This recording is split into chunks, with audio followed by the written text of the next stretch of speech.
Hello everyone, welcome to my YouTube channel and very warm welcome for all of you.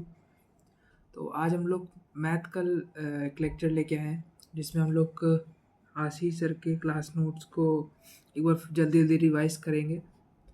और ये वो question नहीं है जो कोई अलग से मैं या PYQ ढूंढ के लाया हूँ, ये इसे एज इट इज़ क्वेश्चन प्रयास बैच से लिया है मैंने। और इससे काफ़ी हेल्प मिलती है क्वेश्चन लगाने में और ऑलमोस्ट PYQ भी हो जाते हैं इनकी हेल्प से।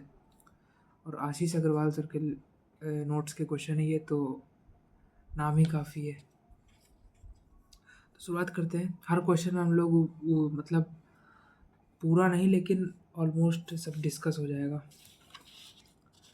पहला क्वेश्चन में आते हैं और हर क्वेश्चन में नंबरिंग डली रहेगी, तो हर चैप्टर को हम लोग एट द एंड तक पूरा सॉल्व करेंगे।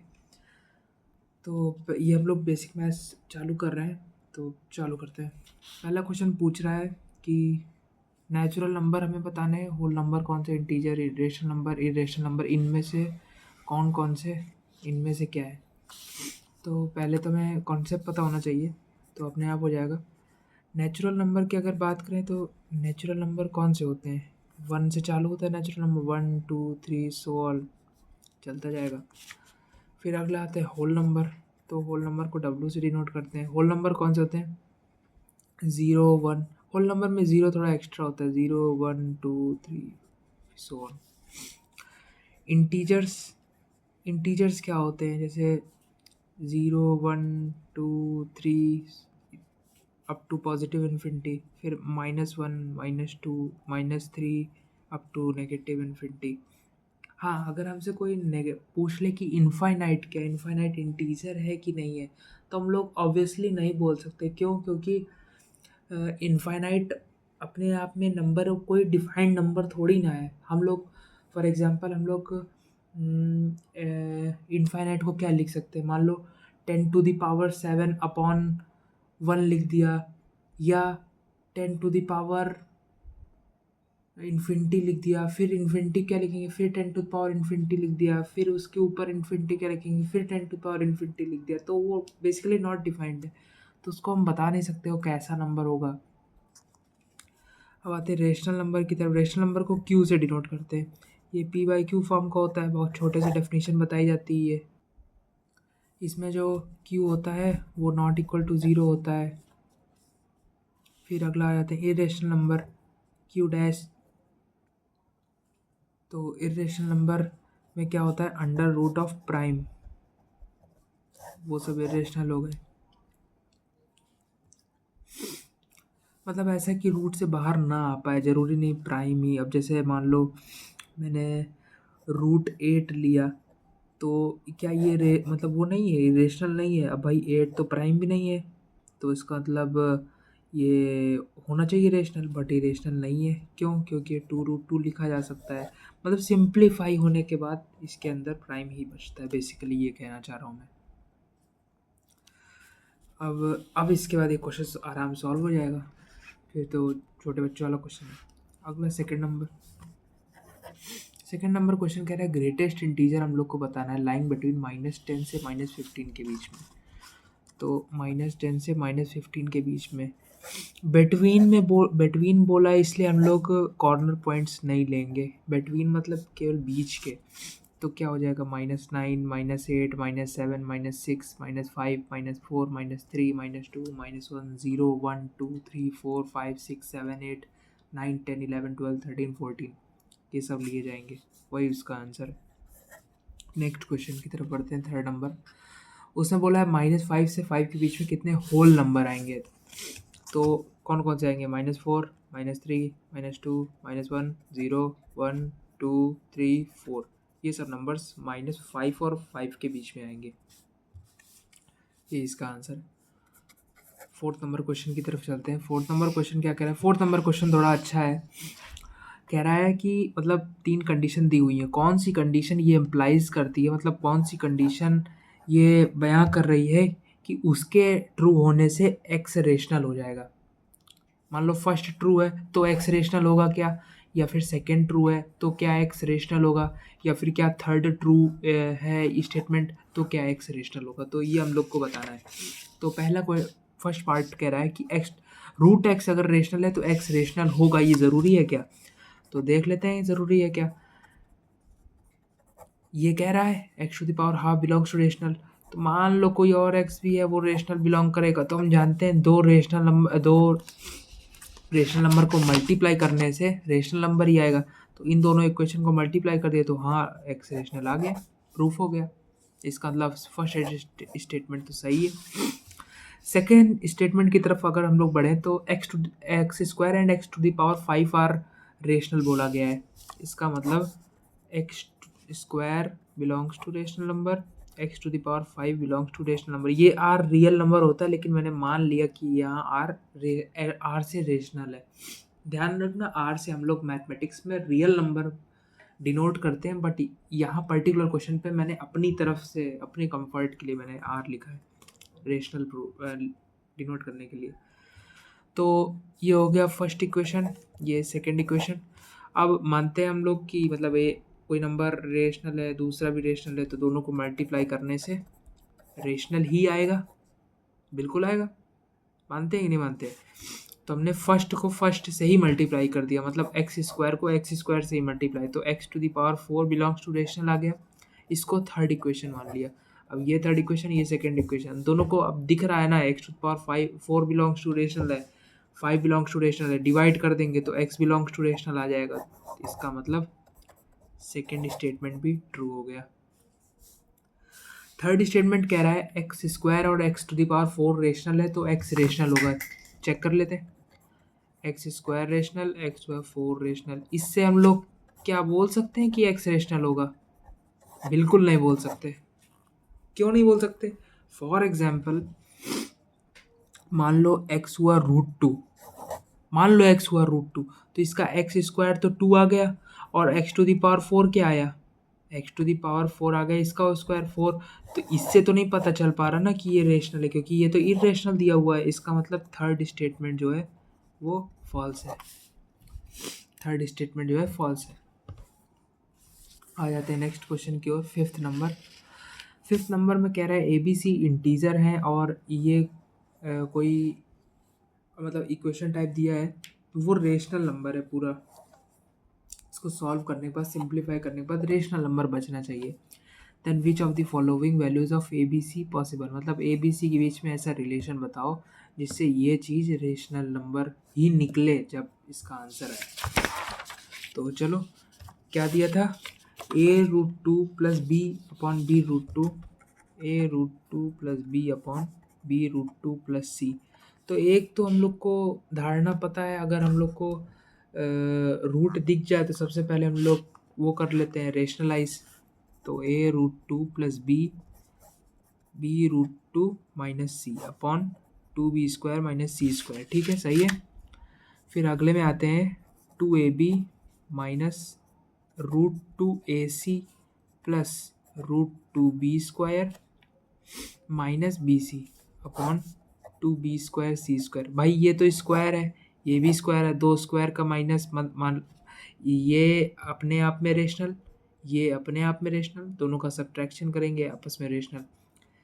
A इंटीजर है, B इंटीजर, दोनों का multiplication integer, B integer C integer, दोनों का मल्टीप्लिकेशन इंटीजर। यही सेम चीज़ AC के साथ, सेम चीज़ B² के साथ। तो और सब चीज़ तो ठीक है, लेकिन जब हम लोग ये वाला टर्म देखते हैं तो ये फंस रहा है। क्यों फंस रहा है? क्योंकि यहाँ √2 आ रहा है। तो ये इसका मतलब या तो ये पूरा 0 होगा इतना पार्ट, तभी ये रेशनल बन पाएगा। क्यों? क्योंकि हम लोग को तो क्वेश्चन में कहा गया है ना कि ये रेशनल नंबर है। अब वो क्या वेरिएबल होंगे वो तब की कंडीशन डिसाइड करेगी। तो इसको 0 के बराबर रख देते हैं हम लोग, minus √2AC is equal to √2, नहीं ये तो प्लस बीच में ना, plus √2B² is equal to 0। इसको 0 के बराबर मतलब रख दिया, तो क्या आ गया, B² बराबर AC आ गई कंडीशन। मतलब ABC ऐसे नंबर होने चाहिए जो इस इक्वेशन को सेटिस्फाई करेंगे, तभी ये चीज़ रेशनल आएगी, नहीं तो नहीं आएगी। ये कहना चाह रहा है आंसर इसका। आ जाते हैं नेक्स्ट क्वेश्चन की ओर। नेक्स्ट क्वेश्चन बहुत ही ईजी है, सर ने कराया था क्लास में, कि सारे क्वेश्चन सर ने क्लास में कराए। कहा है स्मॉलेस्ट प्राइम नंबर कौन सा होगा, तो 2 होगा, सबको पता है, पूरी दुनिया को पता है। अगले क्वेश्चन में पूछ रहा है स्मॉलेस्ट कंपोजिट नंबर कौन सा होगा, तो कौन सा होगा एक बार सोचो भाई। 2 तो हो गए स्मॉलेस्ट प्राइम, 3 भी प्राइम है। अब फोर्थ आता है अगला, तो फोर्थ के तो 3 फैक्टर हो गए, 1 2 4, तो इसके 3 फैक्टर हो गए, तो जिसके 3 होते हैं कंपोजिट होता है कि नहीं होता है, तो 4 हो गया स्मॉलेस्ट कंपोजिट। अब पूछा है मतलब कौन सा ना ही प्राइम होगा ना ही कंपोजिट होगा, तो ऐसा कौन सा नंबर है जो ना ही प्राइम है ना ही कंपोजिट है। अब कुछ लोग जीरो बक देंगे, जबकि जीरो थोड़ी ना होगा, 1 होगा भाई, क्योंकि 1 क्या है, 1 को हम प्राइम कह सकते हैं क्या, ना ही वो प्राइम की डेफिनेशन को सेटिस्फाई करता है ना ही कंपोजिट की डेफिनेशन को सेटिस्फाई करता है, तो वो ना इधर प्राइम ना कंपोजिट की कैटेगरी में आएगा। अगला क्वेश्चन कह रहा है, इसको एज अ फैक्ट याद रखें तो ज़्यादा सही है, इसको मतलब ऐसा ज़रूरी नहीं कि पहले से ही पता हो। क्वेश्चन कह रहा है कि जो 5 से बड़े वाले प्राइम नंबर होते हैं वो हमेशा 6k+1 के फॉर्म में होंगे। समझ रहे हो ना क्या कह रहे हैं। मान लो 5 से बड़ा प्राइम नंबर क्या है, 7 है, 7 तो प्राइम नंबर है और 5 से बड़ा भी है, तो किस फॉर्म का हुआ, वो 6k+1 फॉर्म का हुआ, ये कह रहे हैं 6k+-1 का। तो यहाँ 7 को लिख सकते हो ना, दिख रहा होगा खुद ही, k की वैल्यू 1 रख दो, ये प्लस साइन ले लो 6 × 1 + 1 7 आ गया। लेकिन एक बात और है इसमें ध्यान रखने वाली बात, मतलब हर प्राइम नंबर को तो 6k+-1 लिख सकते हैं 5 से बड़े को, लेकिन हर 6k+-1 वाला नंबर प्राइम हो ये ज़रूरी नहीं है, ध्यान रखना ये बात। Every prime greater than 5 is a type of 6k+-1 where every number of form 6k+-1 is not prime, समझे ना, is of type 6k+-1 whereas but every number of form 6k+-1 is not prime। ये ध्यान रखने वाली बात है, fact है, important है, और ध्यान रखना जब कभी यूज़ होगा तो मतलब बहुत बच्चे फंसेंगे अगर नहीं पता है डायरेक्टली तो। नेक्स्ट क्वेश्चन की ओर चलते हैं। फिफ्थ नंबर क्वेश्चन कह रहा है ए और बी दो डिस्टिंक्ट प्राइम नंबर है, मतलब सेम नहीं हो सकते प्राइम ए और बी, जो कि 1 और 10 के बीच में लाई कर रहा है। तो सबसे पहले जब भी डाटा दिया हो, सबसे पहले डाटा जितना एक्सट्रैक्ट कर सकते हो गिवन डाटा से वो सबसे पहले लिख लो। तो कह रहा है 1 से 10 के बीच में प्राइम नंबर का यूज़ होना है, तो इनके बीच में इनको तो पहले गोला लगा दो क्योंकि ये तो है नहीं प्राइम। तो 2 3 5 7 बस इतने ही है, ये प्राइम हो गए। कह रहा है which of the following can be the sum of A and B, मतलब ए और बी को जोड़ें तो इनमें से कौन कौन सा पॉसिबल समेशन आ सकता है उनका। तो 5 आ सकता है क्या, ऐसे इसको तो रख रख के देख सकते हैं ना, 5 आ सकता है क्या किसी सेट को लेके, तो हाँ 2 और 3 को आ जाएगा, इसका मतलब 5 सही है। 6 आ सकता है क्या, 6 कैसे आएगा, 6 एक कंडीशन में आ सकता था अगर 3 और 3 ले लें, लेकिन उसने कहा है कि ए और बी डिस्टिंक्ट है, ए और बी डिस्टिंक्ट है, इसलिए 6 तो नहीं आ सकता, इसका मतलब 6 नहीं आ सकता। 7 आ सकता है क्या, 7 दिमाग लगाओ, दिमाग कैसे लगाएं, 5 + 2, इसका मतलब 7 आ सकता है, 7 जो है आ सकता है, 5 और 2 ले लिया, 5 2 7 आ जाएगा। 8 आ सकता है क्या, 8 भी दिख गया होगा मेरे हिसाब से, 5 और 3, 5 3 8 है तो होता है, इसका मतलब 8 भी आ सकता है। Summation of A and B क्या हो गया, ए 5 आ सकता है, 7 आ सकता है, 8 आ सकता है, 6 नहीं आ सकता। अगला क्वेश्चन है number of real solutions of एक इक्वेशन दिया हुआ है। तो एक तो पहली बात तो ये फॉर्म देख के पता चल जाना चाहिए कि बार बार थोड़ी ना ये वाले टर्म को हम रिपीट करेंगे। तो मान लेते हैं एक को टी पुट कर देंगे, जैसे क्वेश्चन है 3x² + 1/x² -2x + 1/x + 5 = 0। अब इस तरह तो सॉल्व नहीं कर सकते ना, तो हम लोग क्या करेंगे, x + 1/x को टी पुट कर देंगे, तो और x plus one upon x मान लो टी पुट किया, फिर स्क्वायर कर देंगे बोथ साइड, तो x square upon one square plus two is equal to T square. तो इसका वैल्यू कितना आ गया, इसका वैल्यू आ जाएगा टी स्क्वायर माइनस टू। तो यहाँ पर T square minus two put करेंगे और यहाँ पर टी पुट करेंगे। अब पूरा नहीं सॉल्व करके दिखाऊंगा, इतना करने लगा तब तो हो गया तुम्हारा सिलेक्शन, क्योंकि ये आईआईटी है, यहाँ पर खुद करने से होता है, करके देखने से थोड़ी ना सिलेक्शन हो जाएगा। इसलिए अब वैसे तो मुझको ये भी नहीं बताना चाहिए, क्यों, क्योंकि ये तो 10th बताया जाता है ना, अब इसके आगे सॉल्व हो जाएगा। ध्यान रखना ये रियल सोल्यूशन पूछा है तो। अच्छा, एक कॉन्सेप्ट और यूज़ होगा इस क्वेश्चन में आगे जाके, कि मतलब कोई नंबर और उसका रेसिप्रोकल का जो रेंज होता है वो होता है, मतलब पूरा सब कुछ आ सकता है रेंज में, all real number can satisfy, but क्या नहीं आ सकता, -2 से 2 के बीच में कोई भी नंबर, इनका समेशन नहीं आ सकता। भाई इसका ग्राफ भी ऐसे होता है ना, इसका x plus one upon x का ग्राफ ध्यान रख सकते हो, आपके लिए काम आएगा। ये होता है इसका ग्राफ, ये 1 पर 2 वैल्यू अचीव करता है और -1 पर -2 अचीव करता है। ये इसका ग्राफ है x plus one upon x. अब इसके आगे क्वाड्रेटिक बनेगी, उसके आगे सॉल्व हो जाएगा। अब वही कंसेप्ट सेम फॉर 9th लगाना है, रेसिप्रोकल वाला कंसेप्ट, कि मैक्सिमम वैल्यू दो उसी नंबर और उसके रेसिप्रोकल का सम का जो मैक्सिमम वैल्यू है, पॉजिटिव अगर लेंगे तो 2 आएगा, और नेगेटिव रहेगा नंबर हो तो उसका नंबर का और उसके रेसिप्रोकल का समेशन -2 आएगा। ये मिनिमम मैक्सिमम की बात कर रहा था मैं। चलते हैं 10th क्वेश्चन की ओर। 10th क्वेश्चन में सॉल्व करके दिखा दूंगा, क्योंकि 10th क्वेश्चन थोड़ा सा अच्छा क्वेश्चन है। सो फटाफट आप लोग क्वेश्चन पढ़ लीजिए। क्वेश्चन कह रहा है ABC non zero real number है, तो हमें जो एक्सप्रेशन है उसका मिनिमम वैल्यू बताना है। तो सबसे पहले हम लोग एक्सप्रेशन कॉपी कर लेते हैं।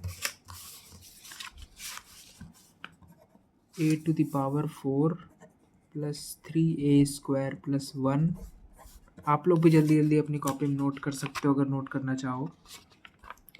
b⁴ plus 5b² plus 1।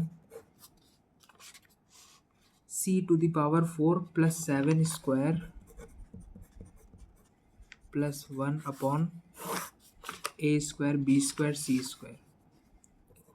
इसका हम लोग को मिनिमम वैल्यू चाहिए। तो फर्स्ट ऑफ ऑल एक चीज़ तो, मतलब अगर आप सोच पा रहे हो तो बहुत अच्छी बात है, नहीं सोच पा रहे हो तो एक बार सोल्यूशन देख लोगे, शायद आगे जाके इस तरह क्वेश्चन दिखे तो आगे से खुद से थॉट आने लगेगा। यहाँ पर मिनिमम वैल्यू पूछिए तो मतलब एक दिमाग तो लगा सकते हैं कि यार वो नंबर प्लस नंबर का रेसिप्रोकल बन जाए तो मिनिमम मैक्सिमम का हम लोग को रेंज पता है, उससे कुछ जुगाड़ बन सकता है। तो उसकी तरफ अगर सोचें तो हम लोग पहले ब्रैकेट से a² कॉमन ले लेते हैं, तो a² plus 3 plus 1 upon a² बचा। समझे ना क्या किया मैंने। फिर दूसरे से b² कॉमन लेते हैं, तो b² plus 1 upon b² plus 5 बचा।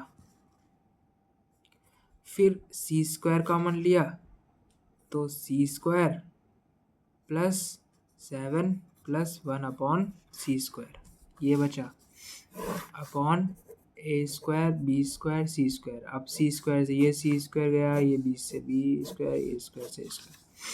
अब देखो टर्म कितना छोटा बन गया, a² plus 1 upon a² plus 3,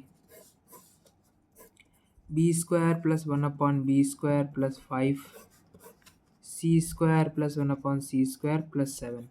अब मिनिमम वैल्यू चाहिए, इस पूरे एक्सप्रेशन का मिनिमम चाहिए, तो जाहिर सी बात है जब पूरा मिनिमम चाहिए तो इंडिविजुअल ये सब भी मिनिमम होने चाहिए। 3, 5, 7 ये सब तो कांस्टेंट है, तो ये बदल सकते हैं। अब ये बदल सकते हैं तो ये कैसे बदलेंगे, अब इनको देखना पड़ेगा। जैसे a प्लस 1 अपॉन a को 2 माना, तो इसका value a² plus 1 upon a² का क्या होगा, t मानना, मान लो a प्लस 1 अपॉन a को, तो इसको हो जाएगा t² माइनस 2 हो जाएगा। भाई यही तो होगा। अब मिनिमम चाहिए तो इसका वैल्यू तो +-1 होगा, छोटे में, तो स्क्वायर करेंगे तो 1 ही आएगा, तो 1 माइनस 2 क्या हो जाएगा? -1। इसका मतलब इस चीज़ का जो मिनिमम वैल्यू है वो कितना आएगा? -1। -1 नहीं आना चाहिए लेकिन बाबूजी, पूछो क्यों? -1 एक तो इसलिए नहीं आना चाहिए क्योंकि दो स्क्वायर का सम कभी भी नेगेटिव नहीं हो सकता, इसलिए यहाँ पर +1 आएगा। इसका मतलब 3 + 1 5 + 1 अपॉन 7 + 1, इन सबको मल्टीप्लाई कर देंगे, जो आएगा वही आंसर है। नेक्स्ट क्वेश्चन की ओर बढ़ते हैं। अगला क्वेश्चन है क्वेश्चन नंबर 11। ये वाला क्वेश्चन समझ में आ गया ना कैसे किए? भाई इससे स्क्वायर कॉमन ले लिए, फिर इसके नीचे से कट गए ऊपर वाले एक्सप्रेशन, कुछ बचे एक्सप्रेशन, जो कुछ पार्ट बचा एक्सप्रेशन का, उसमें हम लोग को रेसिप्रोकल वाला प्रॉपर्टी लगाना है, थोड़ा सा मॉडिफाई करके, उससे आंसर आ जाएगा।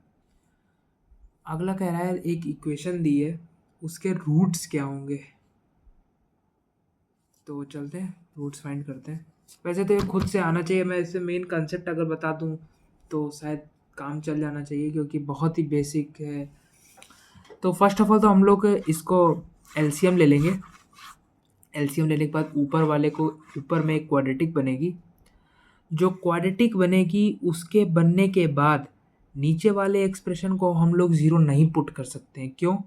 क्योंकि कभी भी denominator never never never ever is equal to zero. Denominator कभी भी ज़िंदगी में ज़ीरो नहीं हो सकता। अगर डिनोमिनेटर ज़ीरो हो गया तो वो नॉट डिफाइंड बन जाएगा एक्सप्रेशन। और न्यूमरेटर में जो एक्सप्रेशन आएगा उसको हम लोग ज़ीरो के इक्वेट करेंगे, जो उसके क्रिटिकल पॉइंट्स आएंगे न्यूमरेटर के, that will be our required roots of this expression except the value of 1। x is equal to 1 is the exceptional value that cannot be put in this expression to find the roots, because x, it doesn't satisfies the rule of domain। 1 तो रख भी नहीं सकते हम लोग sir, क्योंकि अगर हम लोग 1 रख देंगे तो ये नॉट डिफाइंड बन जाएगा, एक्सप्रेशन ही नॉट डिफाइंड बन जाएगा, which is illogical in all. तो ये क्वेश्चन आप लोग खुद से करना।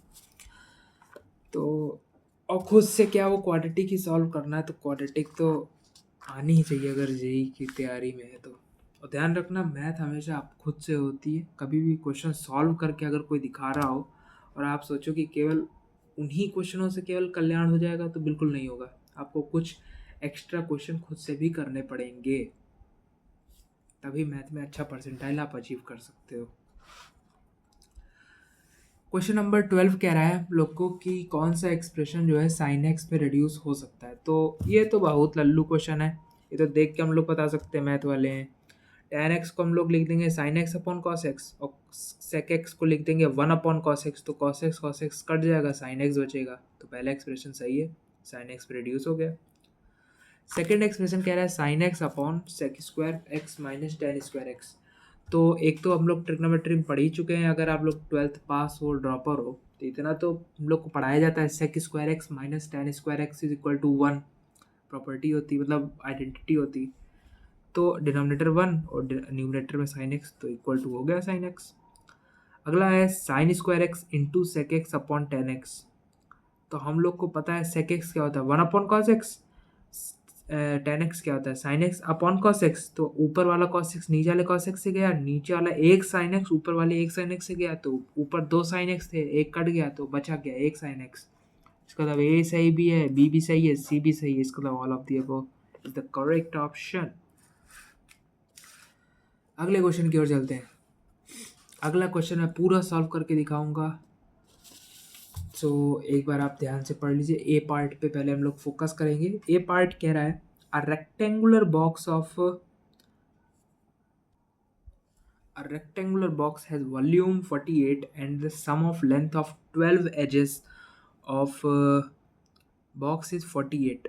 Largest integer that could be the length of the edge of the box. एक बात तो हम लोग को समझनी होगी कि बोल रहा है 12 लेंथ है, 12 एजेस। एज मतलब समझते हो ना, एक बार बता देता हूँ मैं पूरा बेसिक से ही। मान लो ये हुआ क्यूब,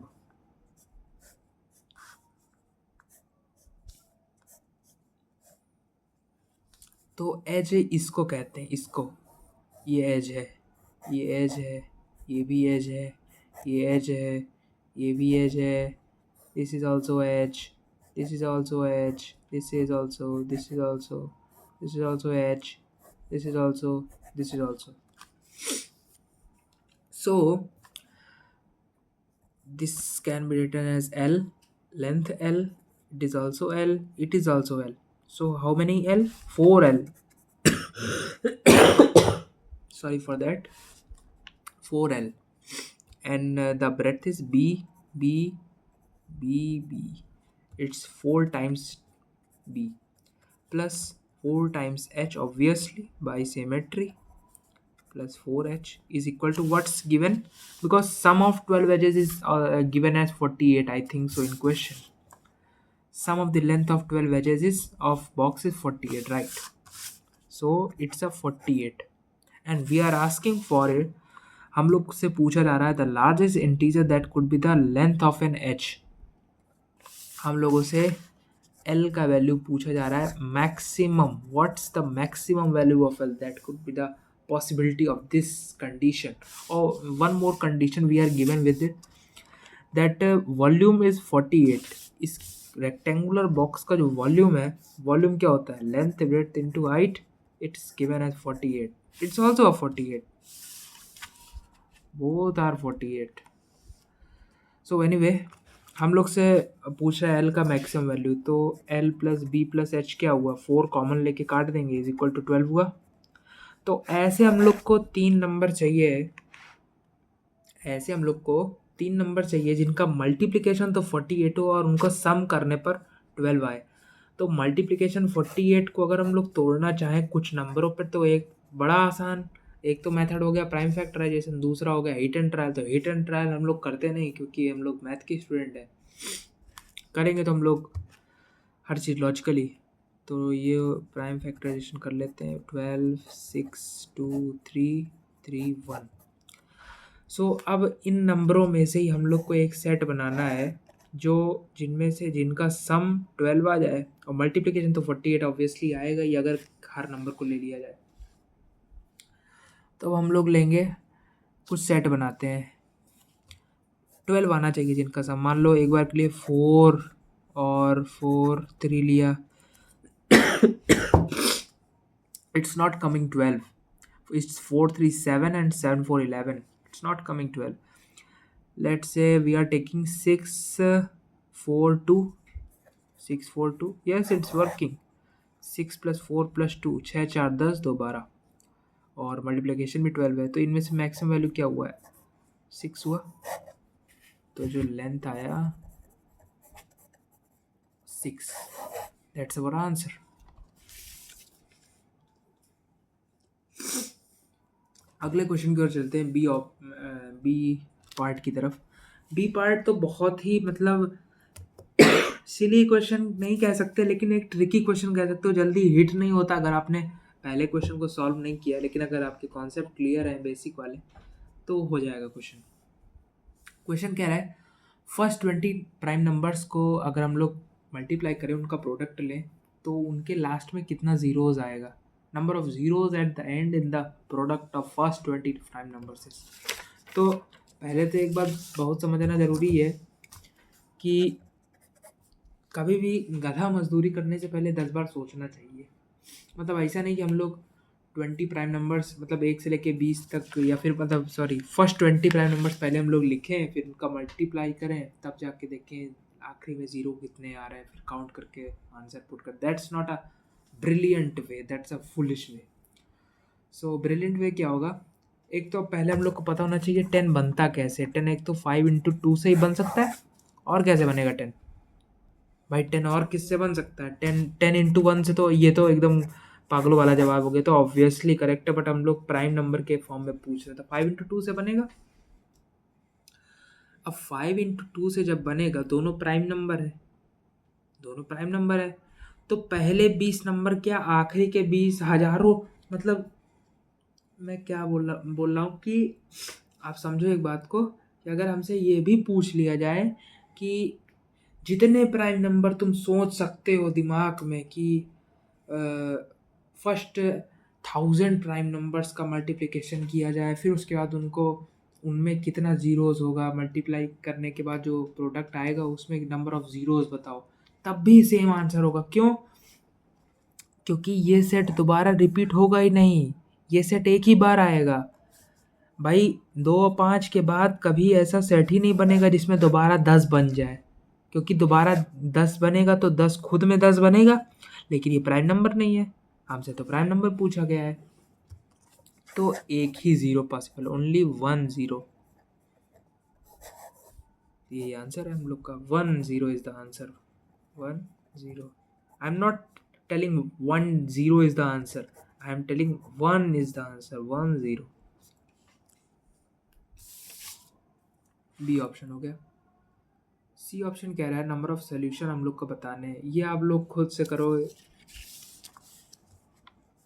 मैं हिंट दे देता हूँ कैसे स्टार्ट करना है क्वेश्चन को।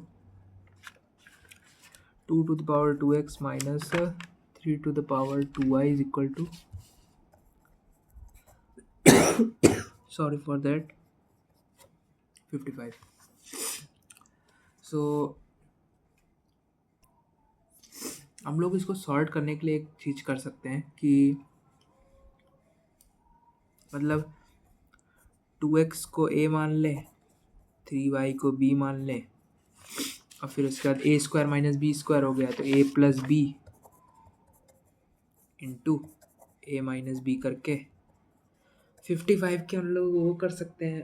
मतलब कैसे लिखना है तो 11 इंटू 5 एक तो सबसे पहले दिमाग में आता है, सबसे पहले तो यही आएगा 11 इंटू 5। तो 11 कौन सा होगा, बड़ा वाला 11 होगा पॉजिटिव, जब जुड़ेगा नंबर तभी तो बड़ा वाला आएगा। तो ये वाला 11, ये वाला 5, उल्टा पॉसिबल हो नहीं सकता। क्यों? क्योंकि माइनस वाला छोटा थोड़ी ना होगा, माइनस वाला तो मतलब माइनस वाला बड़ा नंबर थोड़ी ना होगा, इसलिए माइनस वाला तो छोटा ही होगा। दूसरी पॉसिबिलिटी क्या हो सकती है, 1 और 11, लेकिन 1 और 11 एकदम इलॉजिकल लगता है। क्यों? ऐसा कोई नंबर नहीं जिनके जोड़ने से 11 आवे और घटाने से 1 आए, उल्टा हो ही नहीं, उल्टा तो हो ही बिल्कुल नहीं हो सकता। क्योंकि भाई 1 और 11 ये तो बिल्कुल ही एकदम गधों वाला डाउट है कि अगर ये 1 हो जाए ये 11 हो जाए, तो बिल्कुल गधों वाला डाउट है। 2 नंबर के जोड़ने से 1 आवे और उन्हीं नंबर को घटाने से 11 आ जाए, तो हो ही नहीं सकता। तो 1 11 वाला भी कट गया, 11 1 वाला भी कट गया। ऐसा कोई नंबर नहीं जिनको जोड़ने से 11 आवे वो घटाने से 1 आए। Integer, I am talking about integers, x and y are integers.